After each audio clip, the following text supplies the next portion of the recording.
Jaya Jaya Prabhupada,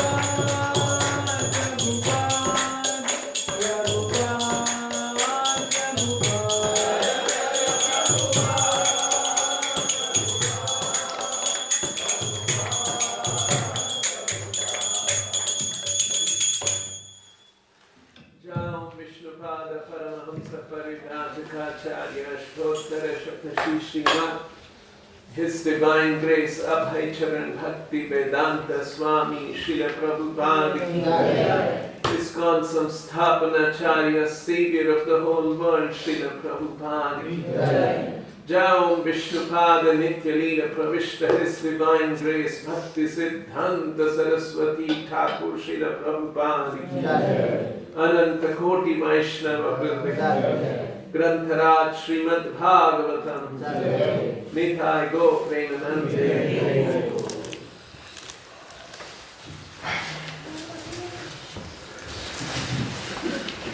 Reading from Srila Prabhupada Shikshamrita, Srila Prabhupada letter to Galim Dasa, November 20th, 1971. To answer your last point, one who teaches can be treated as spiritual master. It is not that after we become initiated, we become perfect. No, it requires teaching. So if we take instruction from them, all senior God brothers may be treated as guru. There is no harm. Actually, you have only one spiritual master who initiates you, just as you have only one father. But every Vaishnava should be treated as a Prabhu, master, higher than me. And in this sense, if I learn from him, he may be regarded as guru. It's not that I disobey my real spiritual master and call someone else as spiritual master. That is wrong. It is only that I can call the spiritual master someone who is teaching me purely what my initiating spiritual master has taught. Do you get the sense? Srila Prabhupada ki jai. Om Namo Bhagavate Vasudevaya. Om Namo Bhagavate Vasudevaya. Om Namo Bhagavate Vasudevaya. Om Namo Bhagavate Vasudevaya. Om Namo Bhagavate Vasudevaya. Om Namo Bhagavate Vasudevaya. Reading from Srimad Bhagavatam, Canto 3, Chapter 28, text number 39.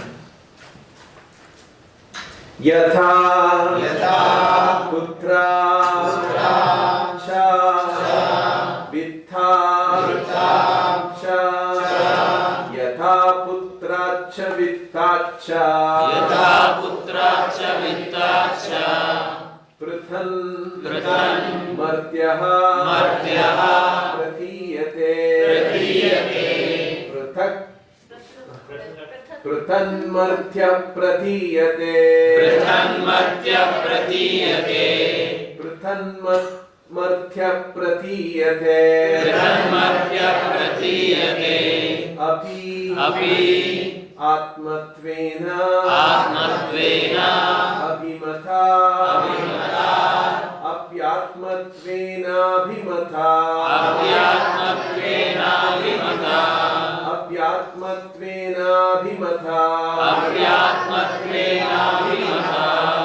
deha adehe purushah tatha deha de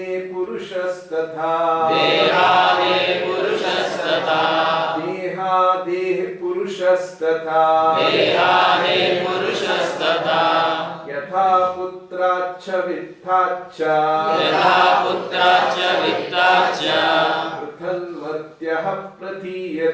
prathan martyah pratiyate apyatmatvena abhimatha deha देहादेहे पुरुषस्तथा यथा पुत्राच्च वित्ताच्च यथा पुत्राच्च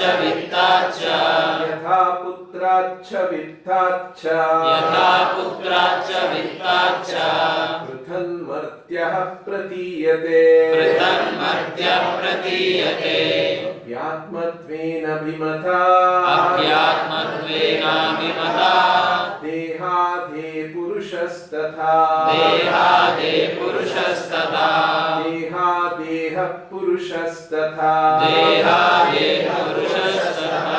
यथा पुत्राच्च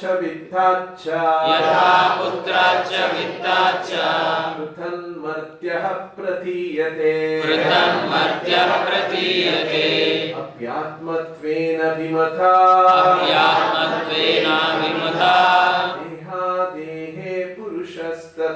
देहादेहे पुरुषस्तथा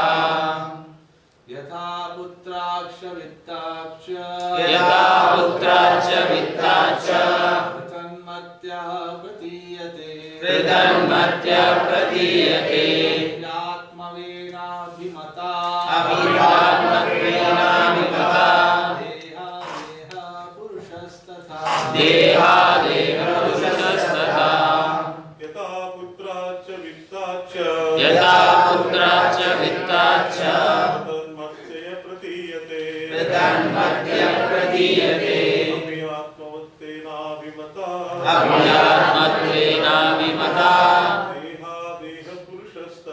देहादेह पुरुषस्तथा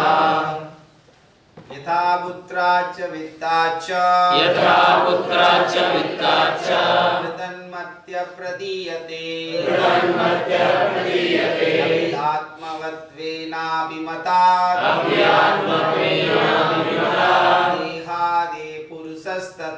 देहादे पुरुषस्तथा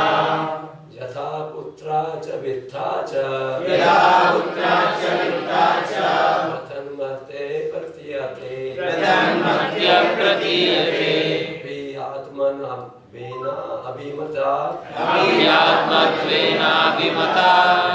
देहादे पुरुषस्तथा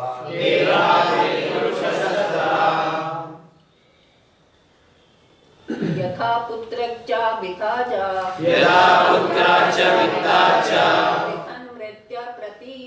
पृथन्मर्त्यः प्रतीयते अपि आत्मत्वेनाभिमता देहे देहा पुरुषस्तथा यथा as putra from a son cha and vitta from wealth cha also pruthak differently martyaha a mortal man pratiyate is understood api even atmatvena by nature abhimata for which one has affection deha adehe from his material body, senses and mind. Purushaha, the liberated soul. Tatha, similarly. Translation and purport by His Divine Grace A.C. Bhaktivedanta Swami Srila Prabhupada. Because of great affection for family and wealth, one accepts a son and some money as his own. And due to affection for the material body, one thinks that it is his. But actually, as one can understand that his family and wealth are different from him, the liberated soul can understand that he and his body are not the same. Translation with repetition. Because of great affection, for family and wealth, one accepts a son and some money as his own, and due to affection for the material body, one thinks that it is his. But actually, as one can understand, that his family and wealth are different from him. The liberated soul can understand that he and his body are not the same. Purport by Srila Prabhupada. The status of real knowledge is explained in this verse. There are many children, but we accept some children as our sons and daughters because of our affection for them. Although we know very well that these children are different from us. Similarly, because of great affection for money, we accept some amount of wealth in the bank as ours.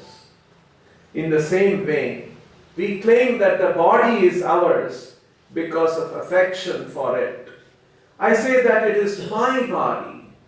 I then extend that possessive concept and say it is my hand, my leg, and further, it is my bank balance, my son, my daughter. But actually I know that the son and the money are separate from me. It is the same with the body. I am separate from my body.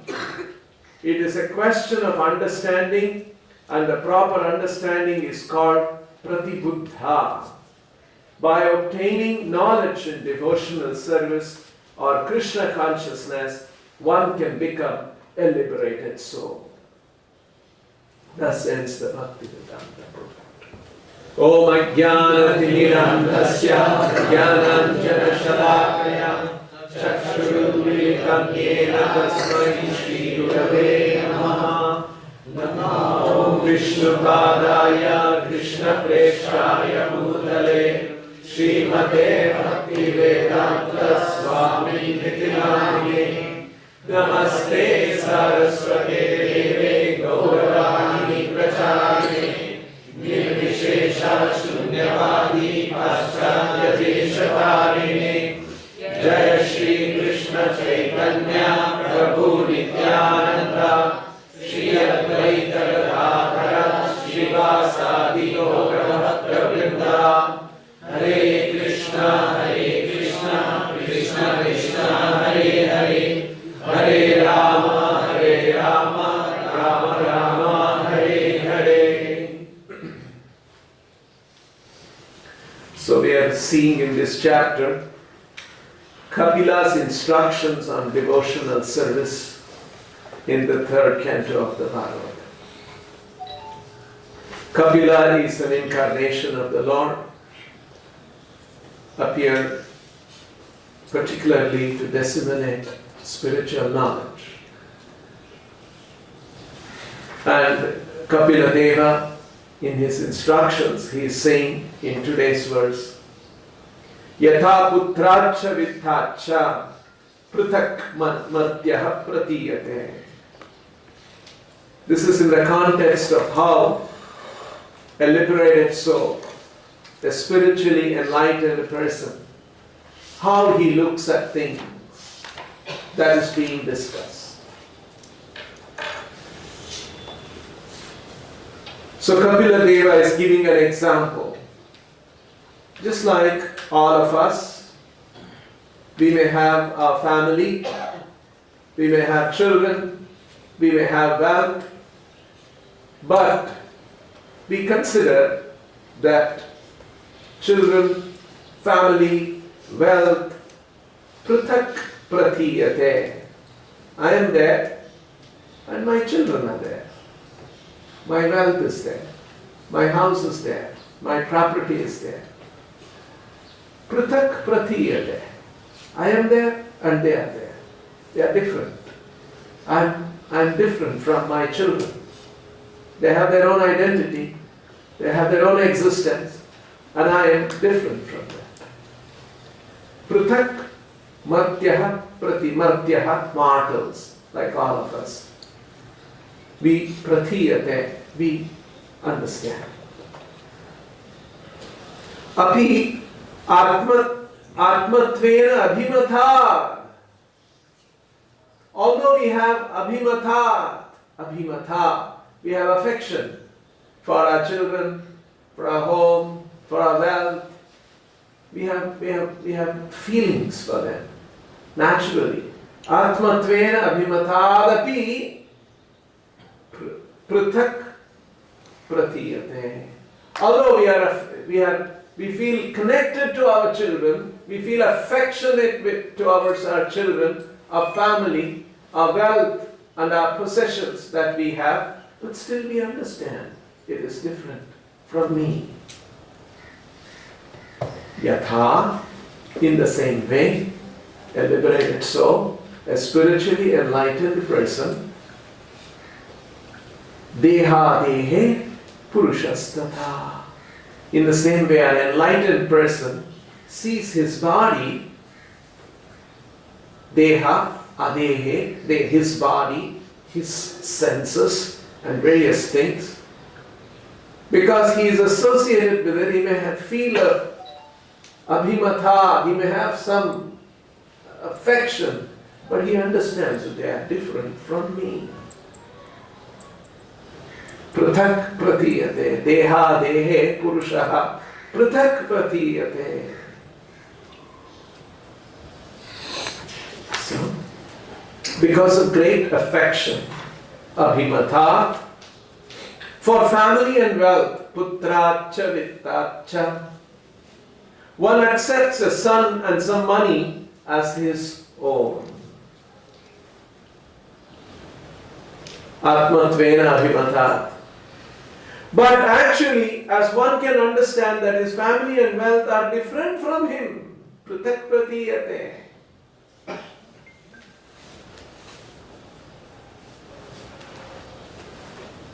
The liberated soul, Purushaha, can understand that he and his body, Deha Dehe, are not the same. Understand? Prathak Pratiyate. The point is, as Srila Prabhupada very simply put it, we should understand that we are not the body. We may possess the body, we may care for the body, we use the body for various things. Like I'm sitting here and I'm speaking to all of you. I'm using my body. I'm using my vocal cords to vibrate, and I'm speaking something. I'm using my brain to think and understand and share something with you. I'm using all that, but I am different from them. Just like when it's cold, I may wear a cap. But then I am using the cap to keep myself warm, but I am different from the cap. In the same way, I use the body for various things, and I am different from the body. Prathak pratiyate. And this, a liberated soul, a spiritually enlightened person, sees these things very clearly. Let's see the converse of it. A spiritually not enlightened person does not see that they are different from him. He thinks, I am that body. I am the body. This body is mine and I am that body. This is the biggest ignorance that is prevalent in the human society. And this ignorance is brought about by ahankara. The word ahamkara, aham karishyati, that which gives a sense of identity to us. I am this sense of identity is given by this element called ahamkara. There is one element, one faculty in us which helps us think, have feelings, have emotions, have aspirations. And that faculty is called the mind. Right? We all have a mind where so many things, thinking is going on. There is another faculty in us which helps us to distinguish correct thought, correct action from incorrect thought and incorrect action. I may walk I may walk to the parking lot and I may see there's a big car. And oh, big car. And I just look around and I see the car ignition key is left behind, the door is open. Then I may think, oh, somebody has left the car. Let me take the car and drive. But then there is one faculty which tells me, no, don't do that. You will get into problem. You may be attracted to that car. You may see that it's right there. But it's not right for me to take somebody's car. And that stops me from it. That faculty is called intelligence. Manas does certain functions, Buddhi does another set of functions. Buddhi's function is to discriminate between right and wrong action. Like when we go to somebody's house or some wedding or some place, they may offer so many varieties of food. And then one faculty tells us, nice food. And that's the mind. There's another faculty which says, no, don't eat so much. You'll have cholesterol problem. You'll put on weight. What will happen? Which tells us, that's the intelligence which is functioning. Sometimes the mind overpowers, sometimes the intelligence overpowers. And that's why, although our mind intelligence is telling don't eat, we'll end up overeating, and then we regret.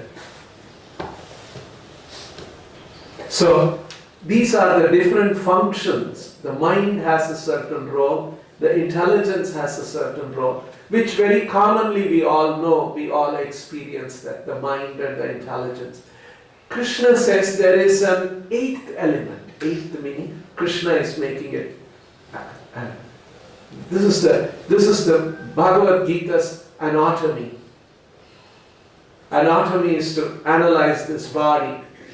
And Krishna's anatomy is that this body is made of 8 elements. The first 5 are the Panchabhutas. Bhumi, Apaha, Analaha, Vayuhu, Kam. Earth, Bhumi, Apaha, water, Analaha, there is some fire.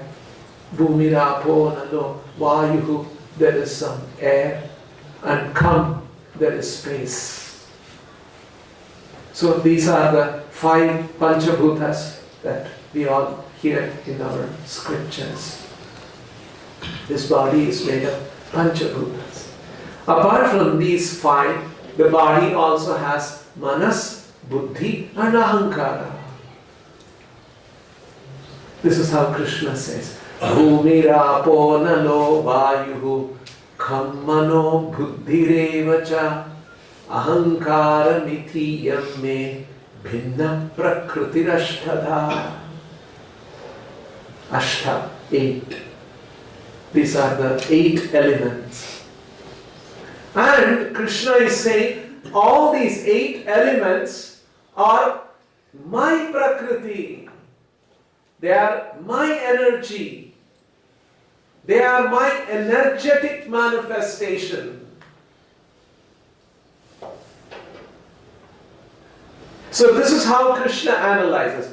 So we understand the Panchabhuta gives us the form, gives us our organs, gives us the hands and the legs for which we can act and do all this. And then Manas and the Buddhi does the thinking and the discrimination of right and wrong. What does Ahankara do?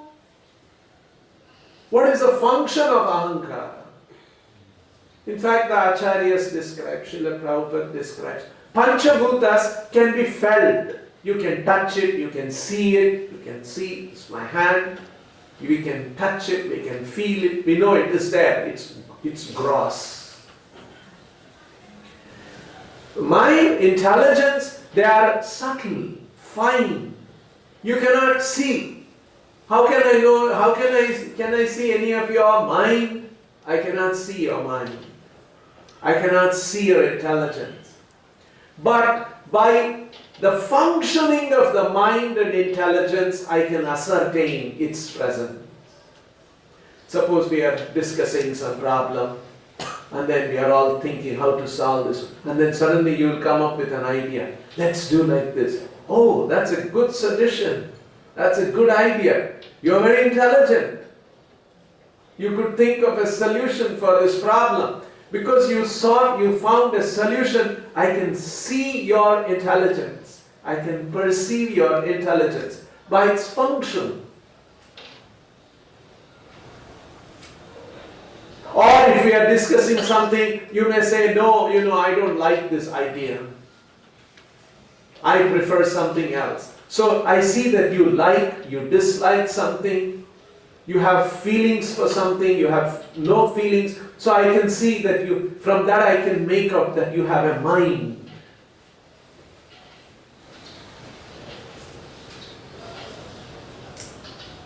So the mind and the intelligence can be ascertained by its function.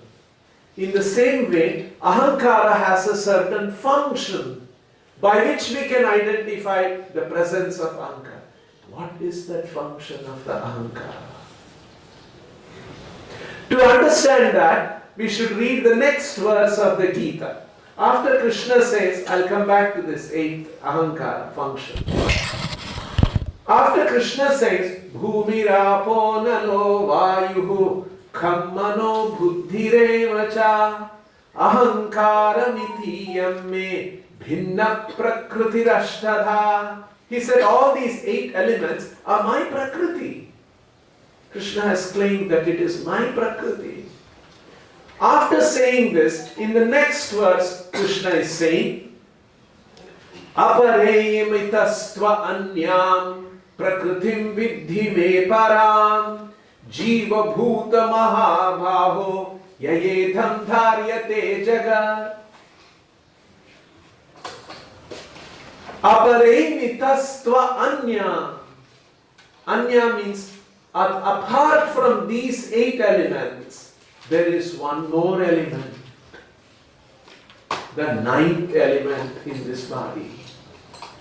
Aparemitastva anyam prakritim vidhi me param. That 9th element is also my prakriti. It is also my energy. But that is considered an energy. Meaning the 8 are considered an inferior energy, apara prakriti. Aparemitastva anyam prakritim vidhi me param jiva bhuta mahabhaho yayedham dharyate jagat. And that 9th element is the jiva bhuta, the living entity. And that is what we are. That is the living entity that we are. And that Jiva Bhuta, that 9th element, is considered para prakriti because it has consciousness, whereas the 8 elements don't have consciousness. Bhumihi, Apaha, Analaha, Vayuhu, Kham, none of them have consciousness. Even the mind and the intelligence does not have consciousness. It has a function and it affects the consciousness, but by itself it is another element. Apara prakriti element, inferior nature element. Even the ahankara, we have not yet come to the function of ahankara. I'll be there in a few moments. And after saying that these 8 elements, Krishna is saying apart from that, there is the 9th element, which is para prakriti, because it has consciousness. Consciousness means awareness. Like each one of us is aware of our thoughts, of our feelings. Like each one of us is an individual conscious being. You're conscious of your thoughts, what is going on in your body to some extent. Okay, some stomach ache I'm having, something. There are so many things in the body that goes on which we are not aware of at all. We are not conscious that. Consciously we are not breathing. Our lungs are expanding and contracting. Heart is pumping blood. We are not conscious of it. It is anatomically, it is going on. But there are feelings and thoughts and such things. You are experiencing that. I don't experience your thoughts and your feelings and your pains and your pleasures. I don't experience that. That's private and your personal experience. That's private to you. If you tell me, I can understand because I can also relate with some. Oh, I'm having this pain. I'm having headache. Oh, I can relate. Oh, I also sometimes get headache. I can understand. But it is your experience. So there is that experiencing feature in each one of us, and that is coming from the 9th element, which is the soul, Jiva Bhuta. So the Jiva Bhuta is the 9th element seated in this body made of 8 elements. It's like saying there is a car and the car has an external metallic body. It has got an engine, it has got a gearbox, it has got a carburetor, it has got an electrical system, it has got so many things, and there is a driver inside. And the driver is different from the car.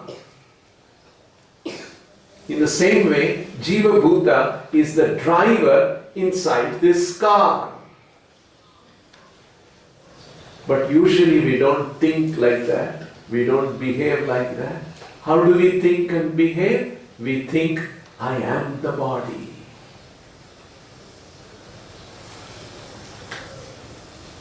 We are living in this body. The Jiva Bhuta, Jivatma is living in the body, and is constantly we are thinking, I am the body. While actually, I am Pruthak. I am different from the body. That's what this verse is telling us. Pruthak pratiyate. I may have wealth, I may have children, I may have family, but they are different from me. I may be connected with them. I may have affection for them, but they are different from me. But in the case of an unenlightened, spiritually unenlightened person, like how would we normally think? I am the body. Just like the driver is thinking, I am the car. It's foolishness, isn't it? The driver is not the car. Driver is apart from the car.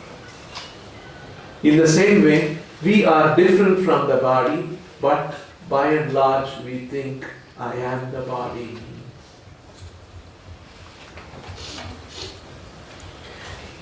Suppose a man comes and I ask him, who are you? And he says, I am Maruti 800. I said, no, I didn't ask you. I think you have a car, Maruti 800. I think you have parked it and come here. Who are you? And he says, I am 2017 model. I said, okay, I understand. I think you have a car which is 2017 model. Please tell me, who are you? And he again says, I am silver grey. Okay, I can understand. I think you have a silver grey car which is parked there. Please tell me, who are you? And whenever I ask him who he is only describing his car. This is absurd, isn't it? This is foolish, isn't it? Now look at our situation. We ask, who are you? And I say, I am 50-year-old man. No, that's the model. That's the model of this car. It's 50-year-old car. I'm asking, who are you? And I'll say, I'm a doctor. No, that's the profession that you have. Who are you? I'm a man. Oh, that's again the description of the gender of your body. You're a man and not a woman. Again, you're describing your body, but I'm asking you who you are. Every time you ask this person who he is, he describes his body. That's what we all do. We describe our body. I'm Indian, I'm Assamese, I'm Bengali, I'm North Indian, I'm this or that. It's all description of the body we are giving. Old body, young body, man body, woman body. Again, description of the body. I am asking description about yourself, you are describing your body. Suppose you ask description about me and I am only describing my cap. It's very warm, it's wool, it is this, it's grey in color. No, I am asking you, I am asking about you, I am asking about your brain, yourself. You are describing the cap. This is exactly what is happening to us. We think we are the body. This misunderstanding, I am the body, is brought about by the eighth element called ahankara. Aham means self. Karishyati means it creates or it gives a feeling or it creates a sense of self. I am this body. This misunderstanding is not only among Indians. You go and examine Americans, how they live, how they talk, they have the same misunderstanding. You go to Africa and you talk to people, they have the same misunderstanding. You go to any part of the world, you talk to your dog and you interact with the dog also thinks the same way, I am the dog. So the dog thinks I am the dog, Americans think I am the American, Indians think I am the Indian. Everyone thinks in terms of the body they have. Why this is absurd? Because, say for instance, in my previous life, I was in another life situation. And in that life situation, I suddenly had a heart attack and I died. And everyone said, oh, gone. And next I was born in another family as a small baby. And I grew up. And now I am identifying with my present family. This is my family. Maybe in my previous life, I was a woman. Possible. Maybe in my previous life, I was a dog. I was behaving like a dog. I had a small dog family. And then heart attack happened and then I left that family. So now I am not connected with that family at all.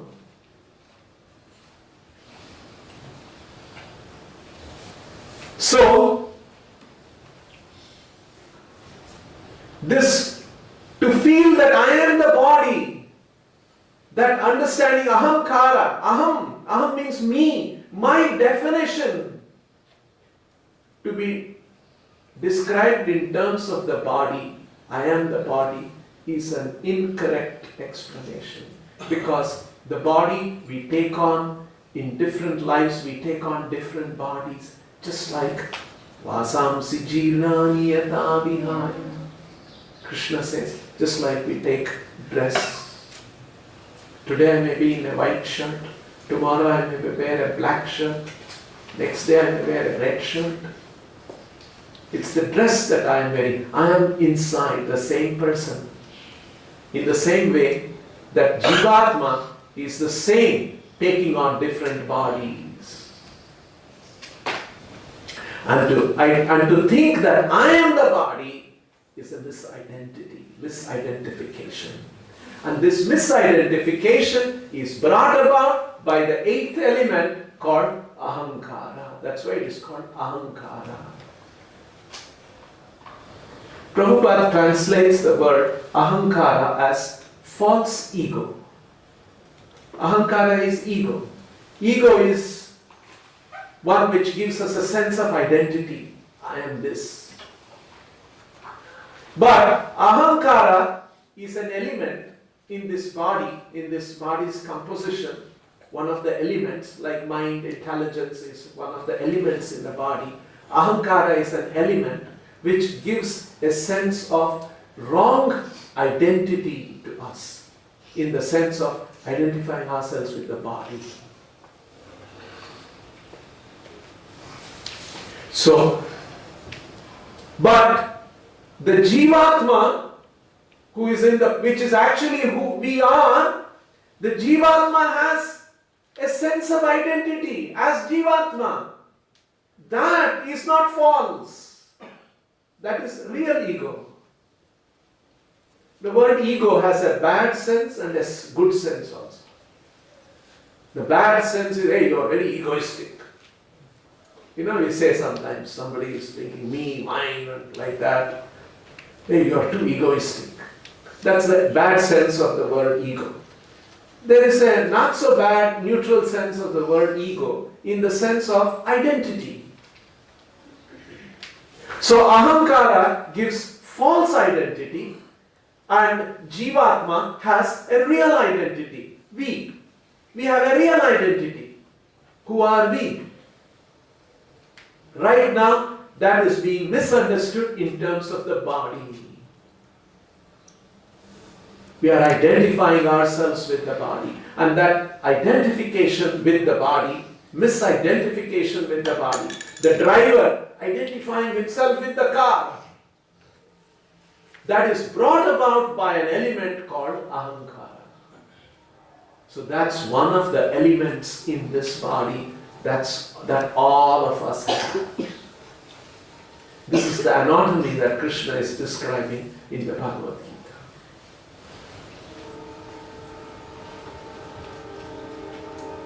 And here in this verse that Kapila Deva is speaking, he's saying, just like we have affection for our family, putracha, vittacha, we have affection, we have attachment for our son, for our wealth, abhimata, but we also understand it is separate from us. My son has a separate identity, I have a separate. My wealth, it is there in the wealth, in the bank or in the cupboard, and somebody may take it away, somebody may use it away, and I am different from that. I may have affection for that. In the same way, an enlightened, spiritually enlightened person understands that I may be using the body, I may be taking care of the body, but I am different from the body. Whereas a spiritually unenlightened person thinks, I am the body. And a spiritually enlightened person thinks, I am different from the body. I have the body, but the body is not me. Just like if you ask me, whose cap is this? I'll say it is my cap. That means this cap belongs to me. If you ask me the same question, whose hand is this? I'll say this is my hand. This is my head. This is my body. That means I am there and I possess the cap, the hand, the head, the body. So who is that who is possessing all this? And that is Jivatma.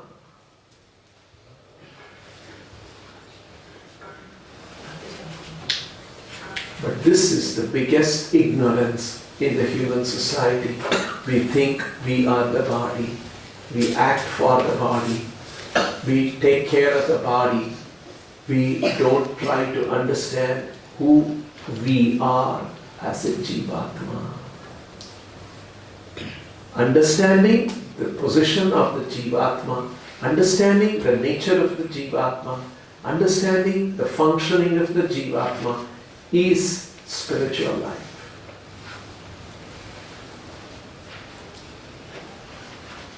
Just like you have a car, you have a driver, you have to take care of both the things. You have to take care of the car, otherwise it will run down, you have to maintain it, you have to send it for servicing. And you also have to take care of the driver. You have to pay him salary, you have to see that he is eating well, so that he can drive you around safely. In the same way, we have a body and we have the soul, and we are that soul. It's a self-driven car.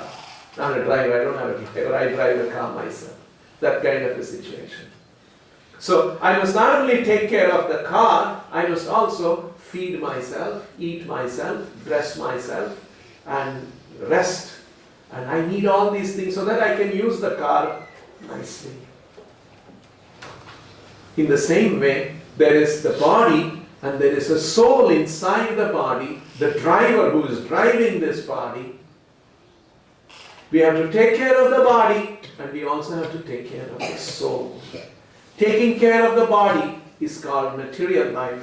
Taking care of the soul is called spiritual life.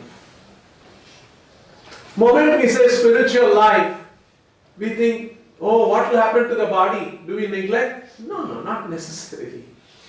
We need the body because we want to take care of the spiritual, take care of the soul. The soul is right now in the body. The soul and the body are enmeshed in each other. When death comes, the body is left behind, soul moves on. That's the time when the two are separated. And these are all governed by laws of nature. Just like there is a law of gravity, if I drop a stone, it will fall. There is a law that governs it. In the same way, a soul gets a certain kind of a body, it is governed by laws. It's not in our control. That's why we were born in a certain family. We had no control over it. We were born as men or women. We had no control over it. Did we ever fill a form? What do you like to be born as? Man or woman? And I ticked man, and so I became man. No, I didn't tick any box. I was born and I was a man. Some are men, some are women. Some are born in India, some are born in America, somebody is born in Afghanistan. Again, these are all governed by laws of nature. Just like there is gravitational law, there is electromagnetic law, there are so many laws in nature.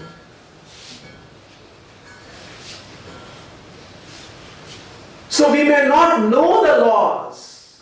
We may not know this. Just like for a long time, there was no understanding of the law of gravity. People would see apple falling from a tree, they would pick up and eat it. But there was one man started thinking, why did the apple fall from the tree? And we credit him, oh, he's a very intelligent man. Before that, the law of gravity was not understood. There was no such thinking. How did people think before law of gravity? It's interesting. There were Greek philosophers like Socrates, Archimedes, and they were all Aristotle, they were all brilliant thinkers. How did they think? They didn't know about gravity. Their understanding was every object has a natural place, and every object tends to go back to their natural place. Apple's natural place is ground, so it comes to the ground. You take smoke, the natural place of the smoke is up in the sky, and so smoke goes up. This is how they would think before the understanding of the concept of gravity, which pulls things to the earth. There is an expression in English, water finds its own level. It's because of that thinking. Water finds its own level. So that's how they would think. And then there was a brilliant scientist who saw an apple falling and then formulated, he thought over, and then he discovered this phenomena called law of gravity. In the same way, we may not know why somebody is born in an Indian family, somebody is born in an American family, somebody is born in a rich family, somebody is born in a poor family, somebody is born in a talented body, somebody is born in a talentless body. And we may think, oh, that's the way it is. Just like they thought that's the way apples fall to the ground, smoke goes to the sky, that's how it is. So we just don't pay attention to it. We don't think about it critically, carefully, philosophically, deeply. We just go on with our life. It doesn't somehow strike us. But it is a fact that why is it that we were born here in a certain family in a certain kind of a state situation, with a certain kind of a talent or lack of talent or more talent or less talent or whatever, and someone else is born in a different situation. Why does this happen?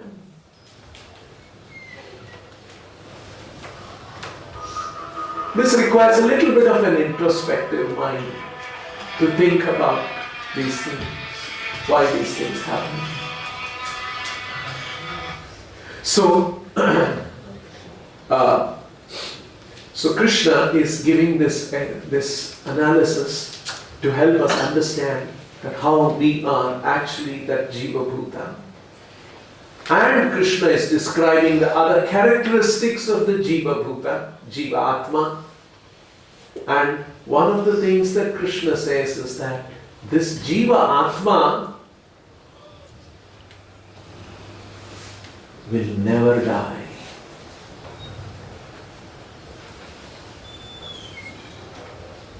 We all think one day we are going to die, we are getting old.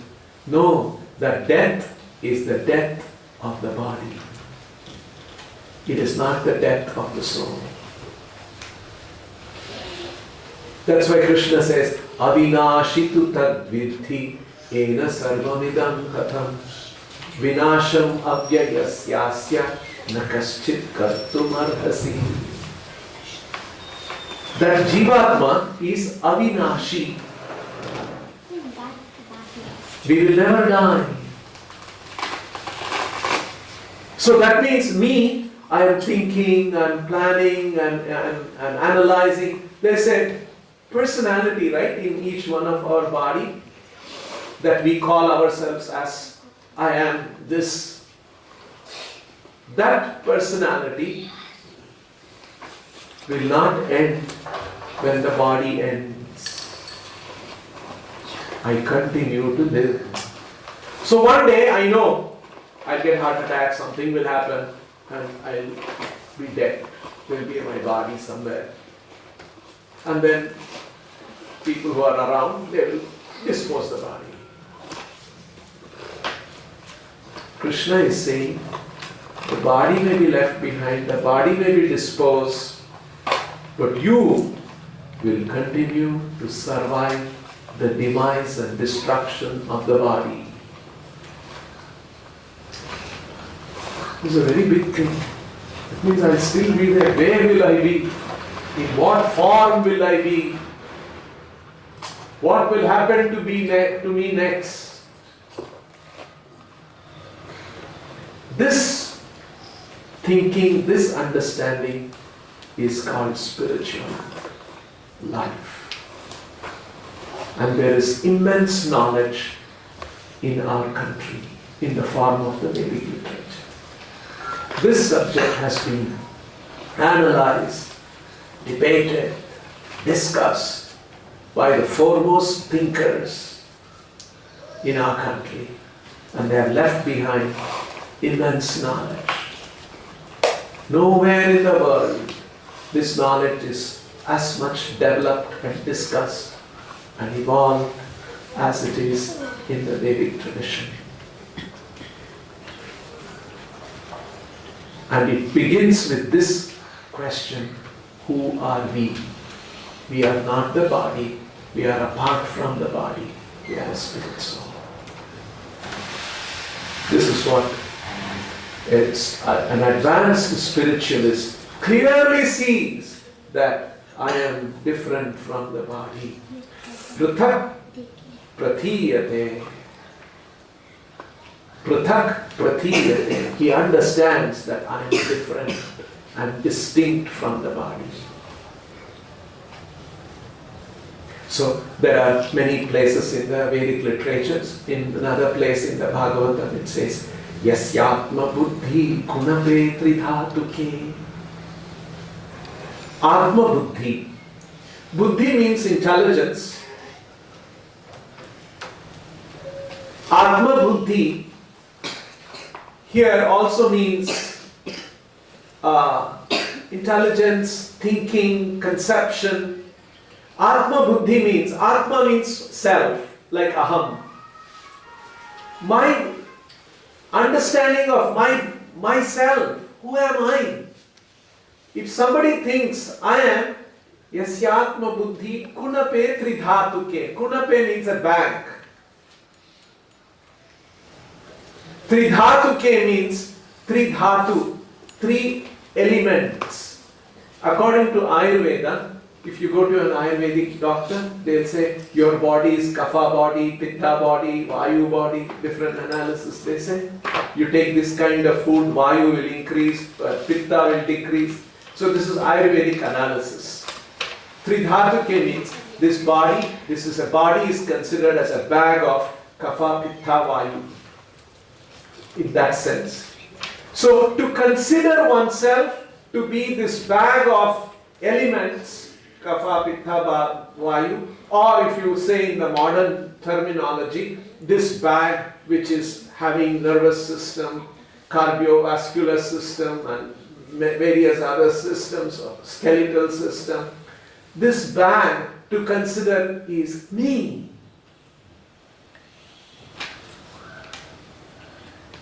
The Bhagavatam says it is a person who thinks like that, he has the intelligence of a donkey. A donkey is not considered very intelligent.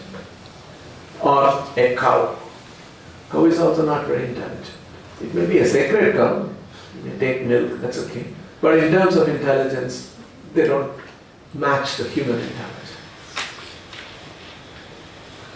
So in other words, the Bhagavatam uses strong words like that so that we take it seriously and try to understand who I am. In fact, this misunderstanding, I am the body, is the basis of modern life. What are politicians promising us? You elect me to power. I will give you this, I will give you that. And all that they are providing are benefits and well-being to ensure well-being of the body. There is no understanding of the well-being of the soul. So, fair enough, we have a democratic system, we have all this like a civilized society. But the basis of that civilized society is I am the body and I must maximize comforts and pleasures for this body. The Shastras say you can develop another ideology, you can develop another foundation, another basis, and have a governance system in the world which is to understand that I am a spirit soul and I must advance spiritually while I take care of the body. On this platform, on this knowledge, we can have another ideology, another system of or social order can be created. And that was the Vedic civilization. And even in the modern times, the modern civilization can be remodeled on this enlightened thought that I am not the body, I am a spirit soul. Everyone is a spirit soul. The body also has to be maintained, and the spirit soul, understanding about the soul, also has to be cultured and cultivated. On this can become another basis, and we can have a political ideology, we can have a social structure, we can have economic theories, we can have public policies, we can have public administration systems, all on the basis of this spiritual thought. Jivasya tattva jignasa nartho yascheha karma bihi. Bhagavatam says, this is Jivasya tattva jignasa. Jignasa means understanding, enquiry. Enquiry about what? Jignasa about what? Jivasya tattva jignasa. The Jivatma. Jivasya tattva. Tattva means the truth. On the basis of enquiry and discovery and exploration of the truth of the self, we can build another ideological system. Unfortunately, we have built, even in our country where there is so much wealth of knowledge, we have built a civilization, a system of administration with the understanding, I am the body. And I should take care of the body. And I should maximize the benefits and comforts and pleasures for the body only. This is what we describe as a defect in modern society. I'll stop here. If anyone has any questions, I'll try to answer. Yes. Yes. Prabhu,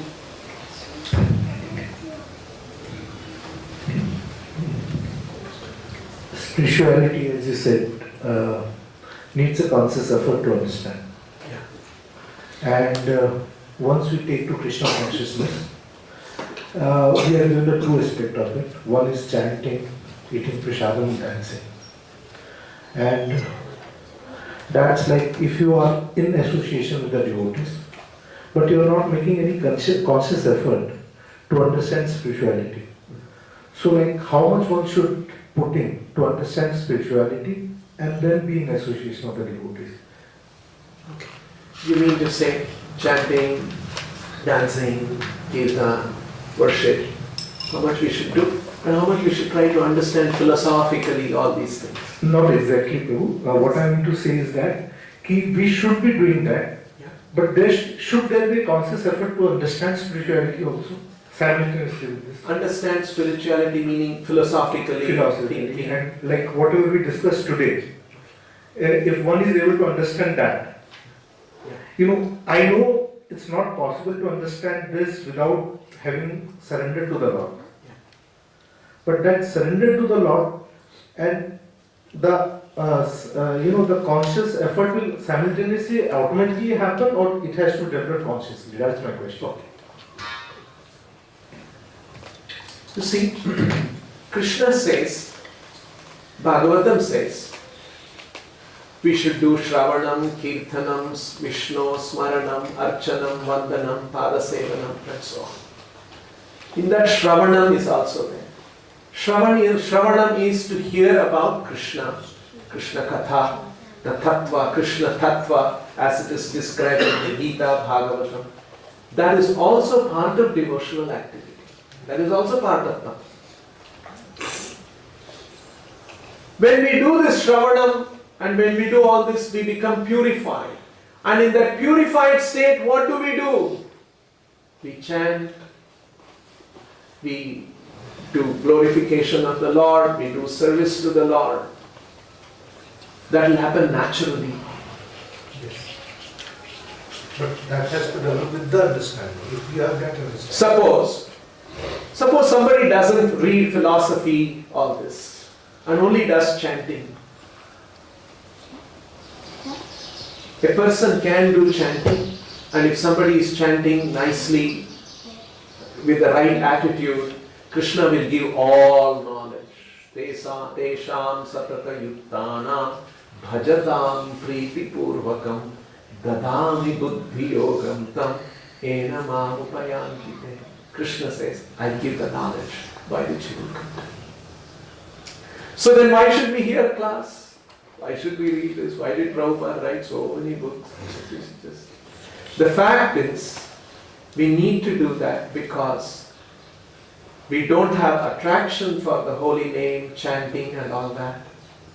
And we sometimes hear different arguments in the world and we get swayed away from spiritual life. So we have to have an intellectual understanding also. Both are required. If somebody is convinced and very fixed up, this is not required. There are two ways. So Prabhupada explained in one lecture. Prabhupada says, the process of spiritual life is very simple. Singing, dancing, worshipping, having prasadam. This is spiritual life and you can make advancement. Suppose you have objection to this. No, I have so many questions. I want to understand this. All right, we have got philosophy also. You see, we can explain, we can convince you why you should do this. So, this also is there, this is also there. Both are there. But generally, for all of us, to sustain spiritual life in a proper way, this intellectual conviction, intellectual understanding, philosophical understanding is also essential. And hence, in sadhana, both are mixed. As a sadhana, we hear class, we read shastra, and we also chant. So we do both. That is how one helps the other. That is the difference. Any other question? Hare Krishna Prabhu. Oh yes, oh you are there. I have some points. You have a question. Father, one question. Yes, please. Prabhupada writes a letter. Huh? Prabhupada writes a letter. We should not think that this material body is mine. We should think that we are different from the body. We are not the body. Taking care of the body is material and taking care of the soul is spiritual. I wanted to ask a question. What means Jiva Bhuta? Oh, what's the meaning of Jiva Bhuta? Oh, very good question. Jiva Bhuta or Jivatma means the spirit soul. And that's what you are. That's what I am. All of us are the Jiva Bhuta, Jivatma. So spiritual life is to understand who I am truly. You understand? And I had one more question. That what are the 8 elements? Oh, you came late. You missed. Okay, I'll repeat for you. Bhumi, Apaha, Analaha, Vayuhu. Oh, I should explain in English, right? Earth, water, air, fire, and space. These are 5 elements called Panchabhuta. And then the 6th is mind, thinking, intelligence. 7th, intelligence. I should do this, I should not do this.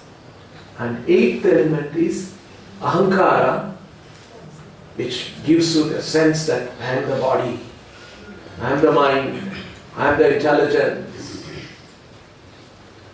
So that is the 8th element. So these are the 8 elements that constitute this body. And the 9th element is the Jiva Bhuta, the soul who is inside the body. Okay? Hare Krishna. Very good. We'll stop here. Thank you very much. Hare Krishna. Srila Prabhupada ki jai.